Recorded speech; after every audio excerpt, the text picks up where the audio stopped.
ഓണം സീനാക്കാം സീനത്തിനൊപ്പം.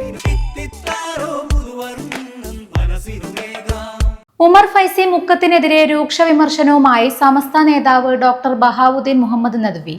അധർമ്മത്തിനെതിരെ ശബ്ദിക്കേണ്ടതും സംസാരിക്കേണ്ടതും സമസ്തയുടെ ബാധ്യതയല്ലെങ്കിൽ പിന്നെ സമസ്തയുടെ ബാധ്യത എന്താ? സമസ്ത 100 കൊല്ലം മുമ്പ് ഉണ്ടാക്കിയിട്ടുള്ള അതിനു വേണ്ടിയാണ്. സമസ്തയുടെ സംസ്കാരം എന്ന് പറഞ്ഞാൽ ഞാൻ ഈ വ്യക്തിപരമായ പരാമർശം നടത്തിയെന്ന് നിങ്ങളെല്ലാവരും കുപ്രചരണം നടത്തിയതുകൊണ്ടാണ് അദ്ദേഹം അങ്ങനെ മനസ്സിലാക്കിയത്. ഞാൻ ചോദിച്ചല്ലോ പേഴ്സൺ എന്നെങ്കിലും അർത്ഥം അധികം ചോദിച്ചു. ഏത് പേഴ്സണെയാണ് ഞാൻ അധിക്ഷേപിച്ചത്? മറുപടി ഉണ്ടായിട്ടില്ലല്ലോ. ഞാൻ സമൂഹത്തിൽ സാർവത്രികമായി നടന്നു വരുന്ന ജീർണതകൾക്കെതിരെ സമൂഹത്തെ ഉണർത്തുകയാണ് ചെയ്തത്.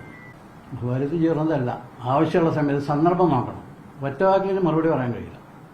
ഇനി ഞാൻ ആരെയെങ്കിലും പറഞ്ഞാൽ നിങ്ങൾക്കത് പൊള്ളും, വിഷയമാവും. 20-ാം നൂറ്റാണ്ടിൽ വരെ ശൈശവ വിവാഹം നടന്നിട്ടുണ്ടെന്ന് ഞാൻ പറഞ്ഞപ്പോൾ ഞാനൊരാളെ വ്യക്തിപരമായി ഉദ്ദേശിച്ച് പറഞ്ഞതല്ല. അത് കൊണ്ടുവരാൻ ആരും പറഞ്ഞിട്ടില്ല. ഞാൻ അങ്ങനെ പ്രസംഗിച്ചു എന്നാണ് ചിലർ, നിങ്ങളെ കൂട്ടത്തിൽപ്പെട്ട ചിലർ കുപ്രചരണം നടത്തിയത്. ബഹുഭാര്യത്വം വീണ്ടും കൊണ്ടുവരണം, അത് പ്രോത്സാഹിപ്പിക്കണം. ശൈശവ വിവാഹം വീണ്ടും കൊണ്ടുവരണം, പ്രോത്സാഹിപ്പിക്കണം. ഞാൻ പറയാത്തതാണല്ലോ. ഞാൻ പറഞ്ഞ സെന്റൻസുകളിൽ, വാക്കുകളിൽ ആ അർത്ഥമുള്ള ഏതെങ്കിലും വാക്ക് നിങ്ങൾക്ക് പുനരുദ്ധരിക്കാവുന്നതാണ്. നിങ്ങൾ പലയിടത്തും ഉദ്ധരിച്ചു കാര്യങ്ങളൊക്കെ, വീണ്ടും ഉദ്ധരിക്കുക. ഉമർ ഫൈസി മുഷാവറയിൽ തന്നെ മോശമായി പറഞ്ഞു. അത് മുഷാവറ അംഗീകരിച്ചു എന്ന തരത്തിൽ പ്രചരിപ്പിച്ചു. തന്നെ ഒറ്റപ്പെടുത്താൻ ശ്രമം നടക്കുന്നുണ്ട്. അതിൽ തനിക്ക് ഭയമില്ലെന്നും അദ്ദേഹം കൂട്ടിച്ചേർത്തു. തന്റെ വാക്കുകൾ ചില മാധ്യമങ്ങൾ വിവാദമാക്കി. താൻ ആരെയും മോശക്കാരനായി ചിത്രീകരിച്ചിട്ടില്ല. മന്ത്രിമാരെ മാത്രം ഉദ്ദേശിച്ചു പറഞ്ഞു എന്ന രീതിയിൽ പ്രചരിപ്പിച്ചു. സമൂഹത്തെ ഉണർത്തുക എന്നതാണ് പ്രയോഗത്തിലൂടെ ഉദ്ദേശിച്ചത്. 20-ാം നൂറ്റാണ്ടിലും ശൈശവ വിവാഹം ഉണ്ടെന്നാണ് പറഞ്ഞത്. ഉദാഹരണം പറഞ്ഞപ്പോൾ ചിലർക്ക് പൊള്ളി.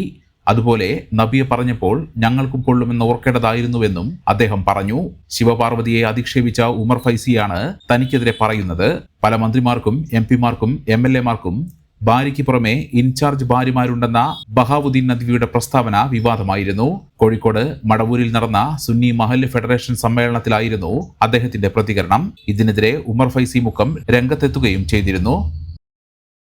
മെമ്പർമാരുടെ നിക്ഷേപങ്ങൾക്ക് ഉയർന്ന ലാഭവിഹിതം നൽകുന്ന കേന്ദ്ര സർക്കാർ സഹകരണ സ്ഥാപനം Bharat Lajna multi state housing cooperative society limited, Parappur road, Kottakkal. Phone 9946999976. ഈ ഓണം സീനാക്കാം സീനത്തിനൊപ്പം.